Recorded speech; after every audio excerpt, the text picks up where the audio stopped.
All right, so good news. The sound quality was better last week because I held this thing right next to our respective mouths. So we're still waiting for the good recorder to show up. But until then, this is not the worst. Could be worse. So this week, how did we get here? I guess it's because we were watching obscure shows, like shows that were forgotten. So we watched It's About Time, It's About Space, It's About Time to Slap Your Face, which somebody commented was a schoolyard rhyme at the time, if you're in the mood to abuse your friends. Uh, and then we watched Occasional Wife, the far more forgotten and far less popular show. But in both cases, they kind of sucked. They weren't that good.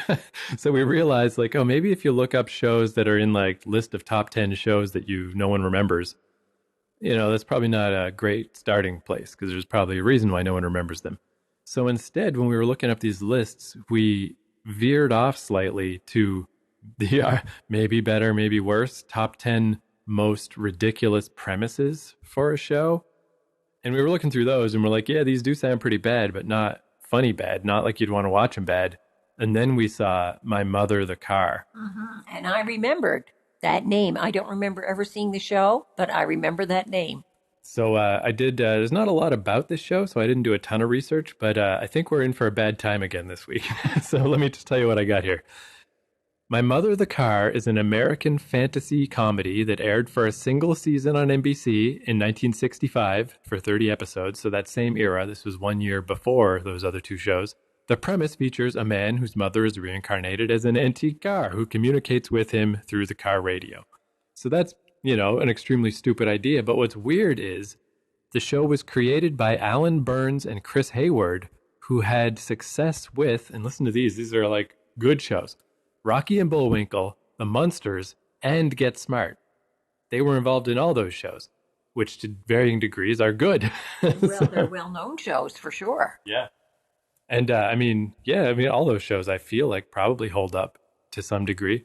However, critics and adult viewers panned this show. In 2002, TV Guide proclaimed My Mother the Car to be the second worst show of all time, behind The Jerry Springer Show.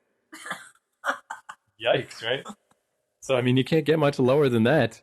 And poor Jerry passed away this week. Oh, he did? I didn't hear that. Yes, he did. Wow. He did seem like he's very vibrant, just one of those guys, always still going. So, man. Not only was he one of those people, people kept saying he was the mayor of some big city. Some big city is right. He was the mayor of Cincinnati. Nice. One point in time, big city. The land of WKRP. Well, rest in peace, Jerry. Hey, but just out of respect, we probably weren't gonna do Jerry Springer Show anyway, but we'll leave it off of these examinations of terrible shows. However, My Mother the Car. So just strange that the other shows these guys made, it seems like at least the premise coming out of the gate was, relatively okay. Even if stuff like maybe The Munsters is just a ripoff of the Addams Family, but hey, rip off the best. Why not? My Mother the Car, I wish I could have found a little more information about it because like you had to know going into it that you're really walking a tightrope of what are the chances that this is good? Why did anyone even greenlight it? Well, they made 30 shows. Yeah, but that's clearly a failure. They didn't cancel it mid-season, but they after this one season was done, they were out. So I got 2 episodes of My Mother the Car. These, I believe, are all on YouTube if anybody wants to watch them. So I got the first episode so we can see how the mother gets reincarnated as a car, I guess. And then the other episode I grabbed is episode 12. And I just grabbed that because it's called And Leave the Drive-In to Us. So I just like drive-ins. That's one of those nice nostalgic things that even though I was born in 79, I just barely got to experience. Are they saying drive-in or driving? Drive-in. So I don't know what the episode's about, but if it's about a drive-in, I like drive-ins. I only got to go 2 or 3 times to a drive-in in my life. But, at least I got to experience it a little because that's, if movie theaters are hanging on by a thread, drive-ins are gone. Like, I think they exist technically, but not as anything but a super specialty thing. So I just thought even if this show is awful, maybe we can get a little drive-in nostalgia. However, to go with these 2 episodes, as always, The Simpsons has referenced everything from this era because, all the Simpsons writers grew up in this era. So they reference all these things. There's probably an It's About Space fucking It's About Time reference somewhere in The Simpsons that I just never noticed before. So they don't have a direct reference to My Mother the Car, but there's this episode from 97 or so called The Simpsons Spin-Off Showcase, Season 8, Episode 24, that I remember this show. This wasn't one of my favorite episodes at the time because I really didn't get the jokes. Where it's like, what if we did make a spin-off of The Simpsons, but all the spin-offs are, takeoffs on corny TV of the past. So there's a 1980s buddy cop episode, which we haven't really done any shows like that specifically on this podcast, but then they do a super corny 70s style variety show, which we've unfortunately done several of those, and they're always really bad, but it's just like The Simpsons making fun of those. But the main reason why I want to watch this Simpsons episode, we'll just watch it in between, is there's one of the spin-offs is called The Love-Matic Grandpa, where Grandpa Simpson passes away and is reincarnated as a love tester machine in Moe's bar. So it's not directly My Mother the Car, but clearly it is. It's like that's gotta be what they're referencing with that. So I remember when I saw this, I was like 18 years old when I saw this, and I was like, the Love-Matic Grandpa, like, I do not get this. What is going on? Is like the joke just that this is bad? But I feel like now that we've watched a bunch of these old shows and these variety shows and stuff, I think this episode of The Simpsons is going to work better for me now because I have a way better idea of what these people are making fun of, And also, James L. Brooks, he was one of the main producers on The Simpsons. He was also involved in My Mother the Car. So I bet dollars to donuts they were in the writer's room and they were like, what was that dumb show you used to work on 20 years ago? My Mother the Car? Let's do the Love-Matic Grandpa. And I'm sure he was just like, great, thanks guys. Thanks for mocking my career. But that's close enough that I thought we'll split up the My Mother the Cars with the Simpsons spin-off showcase. Okay, let's go for it. All right. Cross your fingers.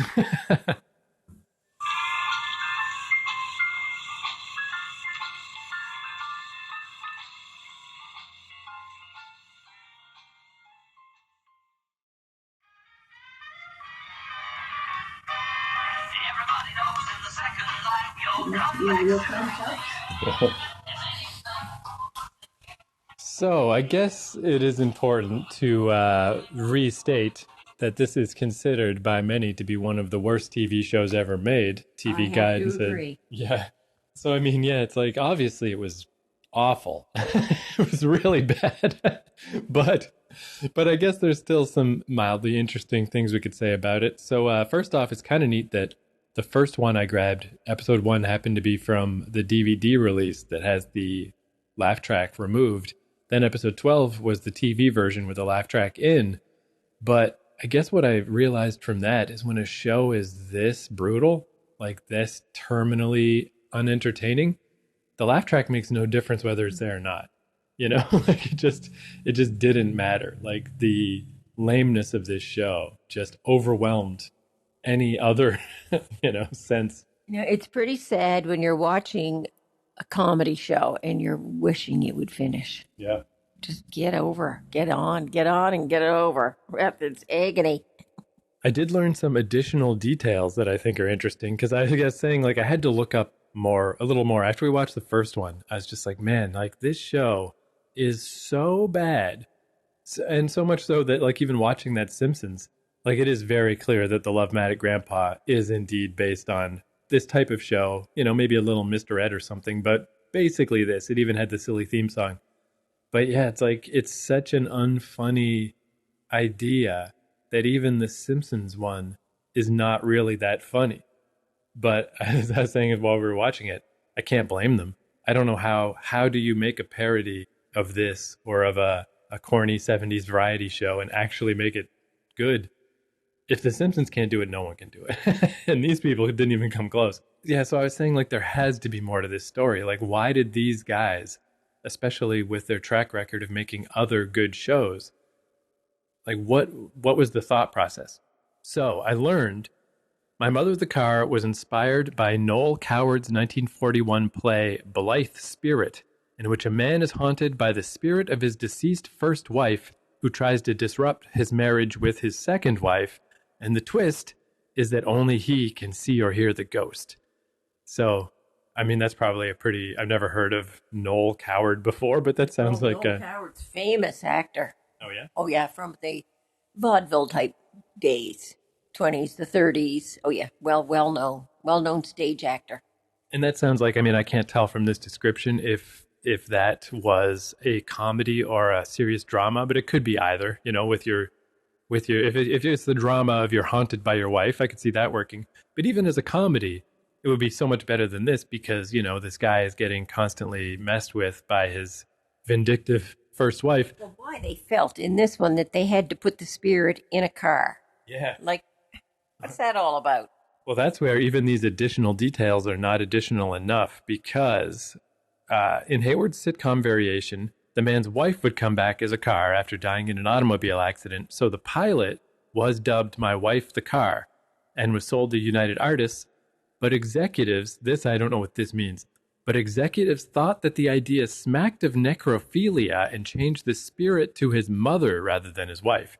So these guys intended to do a show about an ex-wife haunting the guy. The network changed it to the mom, which is a much less funny, much more annoying idea, much more pointless, and smacked of necrophilia. I don't know what that means. Is this guy gonna go fuck his car? Like, like what is the problem with that? I don't know. And I mean, I guess because anything about it being morbid, it's no less morbid if it's a mom than a wife. So I don't know what that means.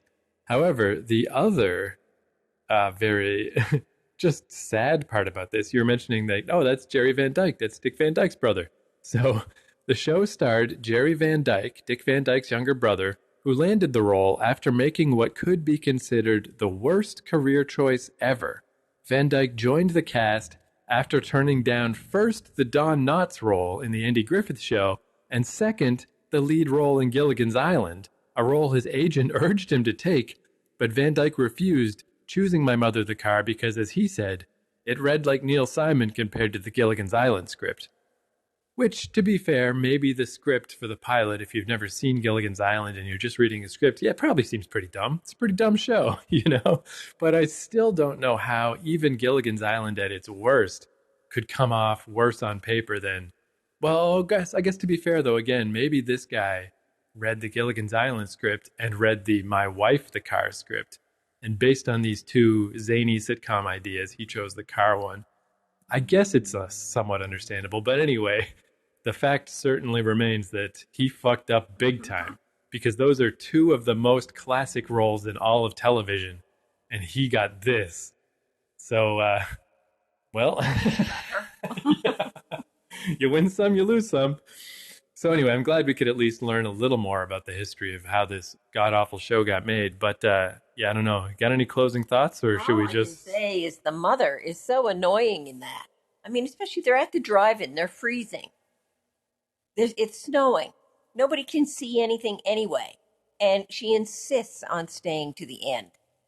just because she wants to see this actor that she likes in this? Yeah. This actor. Yeah, like Sonny Tufts. Similar to the last couple of weeks too, where when you jump in and you try to fill in the gaps in your mind, like, so the cavemen have been dealing with the astronauts for the past 10 weeks, and the occasional wife is still just his occasional wife for weeks and weeks and weeks. Same thing here. It's like we jump ahead to episode 12. He still can't tell anyone that his mom is in the car, which they also have no explanation for. I thought at least episode 1 would show the mom kicking off and then resurrecting somehow, but he just is in a car lot randomly, happens to be sitting in this classic car, and it just starts talking to him and says, "Hey, I'm your mom." Like, that's the worst setup in the world. And by episode 12, she's so annoying and obnoxious that I just wanted him to say, "You know what, Mom? Shut up. Yeah. We're going home. Yeah, you're a car anyway. I'm just going to leave you in the garage, and if I need your advice, I'll come ask You're you. just a car, and we're taking the kids off in our station wagon to Nevada or someplace." And I guess it's a thing that, people that are crazy don't know that they're crazy, but the circumstances of this are so random. Like, that's where I thought maybe, what if, I don't know, his grandfather was a voodoo priest or something? Just some little tiny bit of explanation for how this could have possibly happened.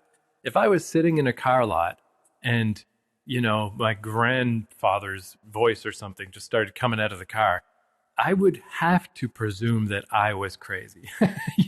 Even if it kept happening every day, I would be like, I guess I'm still crazy. Like, there's just no way anyone would accept this premise. And if not, let's presume it is a mother.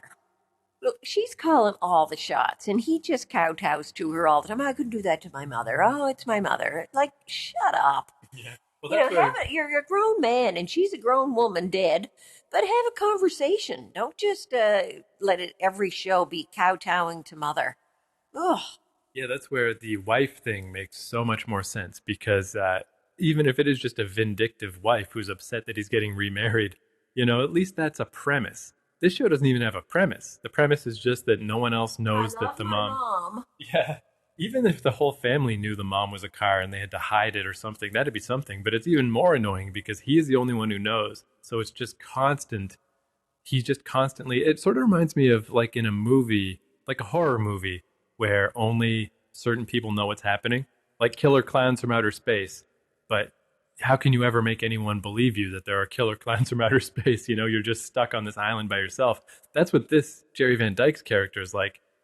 He's just no one will ever believe him. He's in this fantastic situation. So it just makes everything uncomfortable and awkward all the time to no benefit. Certainly not to humorous benefit. It's not making jokes happen. That reminds me of another Simpsons joke where it's just like he's trying to teach Bart about, the law. And he's like, why do you think I made you watch all those Police Academy movies? For jokes? I didn't hear anyone laughing. Did you hear anyone laughing? That's what this reminds me of. Like, there's not even potential for jokes. So, but again, man, this must be like, I guess that's where I would maybe, to give this show a tiny little bit of credit. Yeah, it's one of the worst shows ever, but I think it's more fair to say this is one of the worst studio decisions ever. Because if the producers of the show and the studio behind it are the ones that just with no rhyme or reason decided, no, it's not a wife anymore, it's a mom. Well, I mean, you just torpedoed an already extremely tenuous premise. It already had little chance of working, and you just made it impossible. So why not just not make it? Why make 30 episodes? Yeah, so I mean, that must have just been frustrating all around when the money men are that dumb and they're just ruining your already bad premise. So yeah, so again, I don't know what we're going to watch next week, but I think we just got to get out of this area because I Oh, know. we're in a rut here. We're watching so many bad shows from the 60s, and there were some fabulous shows from the 60s. But these ain't one of them. Yeah. I mean, thank God I've seen Gilligan's Island, say, or I've seen Beverly Hillbillies, and like it's just that I know there are good shows from this era because if you based it on our last 3 weeks, it's some of the worst shows of all time, and they all came out between 1965 and 1967. That was just a bad run, man, for sitcoms. Like, yikes.